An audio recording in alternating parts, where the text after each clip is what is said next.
പശ്ചിമേഷ്യയെ ദശാബ്ദങ്ങളായി ഗ്രസിച്ച യുദ്ധഭീതിക്കും സംഘർഷങ്ങൾക്കും പൂർണ്ണവിരാമം കുറിച്ചുകൊണ്ട് ലോകം ഒന്നടങ്കം അതീവ ഉത്കണ്ഠയോടെയും പ്രത്യാശയോടെയും കാത്തിരുന്ന ചരിത്രപ്രധാനമായ സമാധാന കരാർ ഒടുവിൽ യാഥാർത്ഥ്യത്തിലേക്ക് അടുക്കുകയാണ്.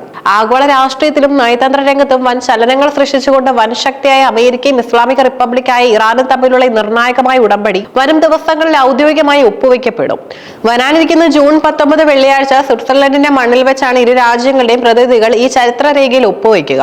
പശ്ചിമേഷ്യൻ മേഖലയിൽ കഴിഞ്ഞ കുറച്ചു കാലമായി നിലനിന്നിരുന്ന യുദ്ധസമാനമായ അന്തരീക്ഷം ലോകരാഷ്ട്രങ്ങളെ ഒന്നടങ്കം പ്രതിസന്ധിയിലാക്കിയിരുന്നു.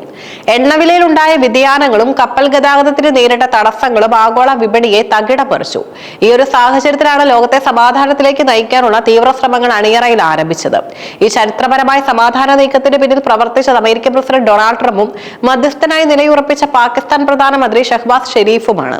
മാസങ്ങളോളം നീണ്ട രഹസ്യ ചർച്ചകൾക്കും നയതന്ത്ര സമ്മർദ്ദങ്ങൾക്കും ഒടുവിലാണ് ഇരു രാജ്യങ്ങളെയും ഒരു മേശപ്പുറത്തെത്തിക്കാൻ പാക് പ്രധാനമന്ത്രിക്ക് കഴിഞ്ഞത്. ഷഹബാസ് ഷെരീഫ് കരാറിന്റെ പ്രാഥമിക വിവരങ്ങൾ സ്ഥിരീകരിച്ചതിന് പിന്നാലെയായിരുന്നു ട്രംപിന്റെ ഔദ്യോഗിക പ്രഖ്യാപനം പുറത്തു വന്നത്. ജനീവയിൽ വെച്ച് ജൂൺ 19 ഒപ്പുവെക്കാൻ പോകുന്ന ധാരണാപത്രം കേവലം 2 പേജുകൾ മാത്രമുള്ള ഒന്നാണ്. എന്നാൽ ഈ 2 പേജുകളിൽ അടങ്ങിയിരിക്കുന്നത് ലോകത്തെ ഏറ്റവും ശക്തവും തന്ത്രപ്രധാനമായ തീരുമാനങ്ങളാണ്. ലളിതമെന്ന് തോന്നാമെങ്കിലും ആഗോള സുരക്ഷയെ നേരിട്ട് ബാധിക്കുന്ന 3 അടിയന്തര വ്യവസ്ഥകളാണ് ഇതിലുള്ളത്. ലോകത്തെ എണ്ണ വ്യാപാരത്തിന്റെ ഉപജീവനാടിയായ ഹോർമോസ് കടലിടുക്ക് എല്ലാ അന്താരാഷ്ട്ര വാണിജ്യ കപ്പലുകൾക്കുമായി ഇറാൻ ഉടനടി തുറന്നുകൊടുക്കും. ഇറാനിയൻ തുറമുഖങ്ങൾക്ക് നേരെ അമേരിക്കൻ നാവികസേന ഏർപ്പെടുത്തിയിരുന്ന ശക്തമായ ഉപരോധം പൂർണ്ണമായി നീക്കം ചെയ്യും. പശ്ചിമേഷ്യൻ മേഖലയിൽ നിലനിൽക്കുന്ന എല്ലാ മുന്നണികളിലെയും സൈനിക നടപടികളും യുദ്ധങ്ങളും ഈ നിമിഷം മുതൽ അവസാനിപ്പിക്കും. ജനീവയിലെ ഒപ്പിടലോടെ പശ്ചിമേഷ്യയിൽ താൽക്കാലികമായി തോക്കുകൾ നിശബ്ദമാകുമെങ്കിലും യഥാർത്ഥ നയതന്ത്ര പോരാട്ടം നടക്കാൻ പോകുന്നത് അതിനുശേഷമുള്ള 60 ദിവസങ്ങളിലാണ്. ഈ 2 പേജ് ധാരണാപത്രം അന്തിമമായ ഒരു കരാറല്ല, മറിച്ച് കടുത്ത ചർച്ചകൾക്കുള്ള ഒരു ആമുഖം മാത്രമാണ്.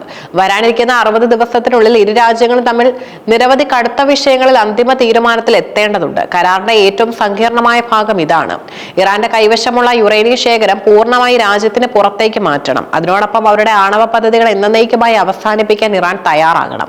ഈ കടുംപിടുത്തമുള്ള വ്യവസ്ഥകളിൽ ഇരു രാജ്യങ്ങളും തമ്മിൽ യോജിപ്പിൽ എത്തിയാൽ മാത്രമേ അന്തിമവും വിശദവുമായ കരാർ ഒപ്പിടുകയുള്ളൂ. മേഖലയിൽ സമാധാനം വരുന്നു എന്ന പ്രഖ്യാപനം രാജ്യാന്തര തലത്തിൽ വലിയ സ്വാഗതം ചെയ്യപ്പെട്ടെങ്കിലും ഇറാന്റെ ആഭ്യന്തര രാഷ്ട്രീയം ഇപ്പോൾ തിളച്ചു മറിയുകയാണ്.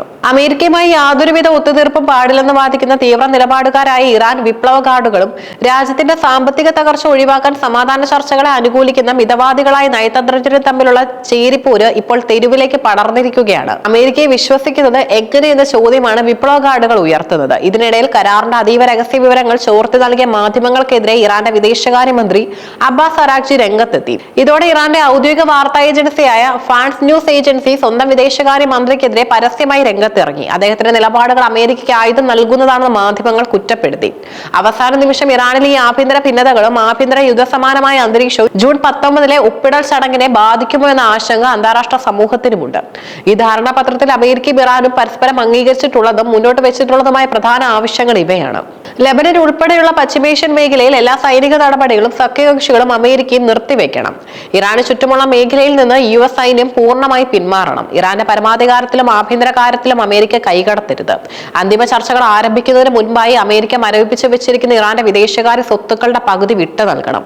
ഇറാന്റെ പെട്രോളിയം ഉൽപ്പന്നങ്ങൾക്ക് മേലുള്ള ഉപരോധം പിൻവലിക്കണം. അന്തിമ ഉടമ്പടിയിൽ എത്തുന്നതുവരെ ഇറാനെതിരെ പുതിയ ഉപരോധങ്ങൾ ഏർപ്പെടുത്തില്ലെന്ന് അമേരിക്ക സമ്മതിച്ചിട്ടുണ്ട്. അന്തിമ കരാറിന് ശേഷം UN-ന്റെയും അമേരിക്കയുടെയും എല്ലാ ഉപരോധങ്ങളും ഒരു നിശ്ചിത സമയക്രമം അനുസരിച്ച് പൂർണ്ണമായി നീക്കം ചെയ്യും.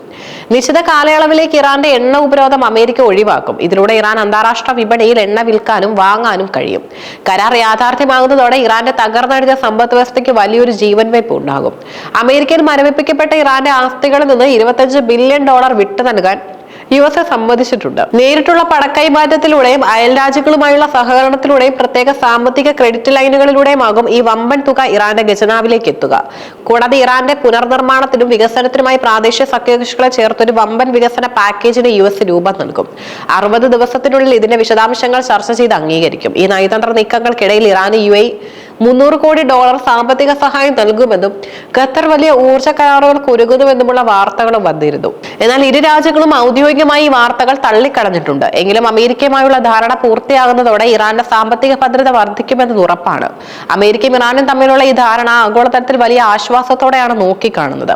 പ്രത്യേകിച്ച് യൂറോപ്യൻ രാജ്യങ്ങൾ ഈ നീക്കത്തിന് പൂർണ്ണ പിന്തുണ പ്രഖ്യാപിച്ചിട്ടുമുണ്ട്. ബ്രിട്ടൻ, ജർമ്മനി, ഫ്രാൻസ്, ഇറ്റലി എന്നീ പ്രമുഖ യൂറോപ്യൻ രാജ്യങ്ങൾ ഇറാനെതിരായി തങ്ങളുടെ ഉപരോധങ്ങൾ നീക്കാൻ തയ്യാറാണെന്ന് അറിയിച്ചു കഴിഞ്ഞു. ദിവസം അന്താരാഷ്ട്ര ആണവോർജ്ജ സമിതിയുമായി ചേർന്ന് തുടർന്നുള്ള നീക്കങ്ങൾ നിരീക്ഷിക്കുമെന്നും സുതാര്യത ഉറപ്പുവരുത്തുമെന്നും യൂറോപ്യൻ യൂണിയൻ വ്യക്തമാക്കി. ഇത് കരാറിന്റെ വിശ്വസ്തത വർദ്ധിപ്പിക്കുന്നു. പശ്ചിമേഷ്യ ചരിത്രത്തിലെ ഏറ്റവും നിർണായകമായ ഒരു ഘട്ടത്തിലൂടെയാണ് ലോകം കടന്നു പോകുന്നത്. കാലങ്ങളായി തുടരുന്ന ശത്രുതയും രക്തച്ചൊരിച്ചിലും അവസാനിപ്പിക്കാൻ ഇരു രാജ്യങ്ങളും കാണിച്ച ഈ ആർജവം പ്രശംസനീയമാണ്. എങ്കിലും വരാനിരിക്കുന്ന 60 ദിവസങ്ങൾ അതീവ ജാഗ്രത വേണ്ടവയുമാണ്.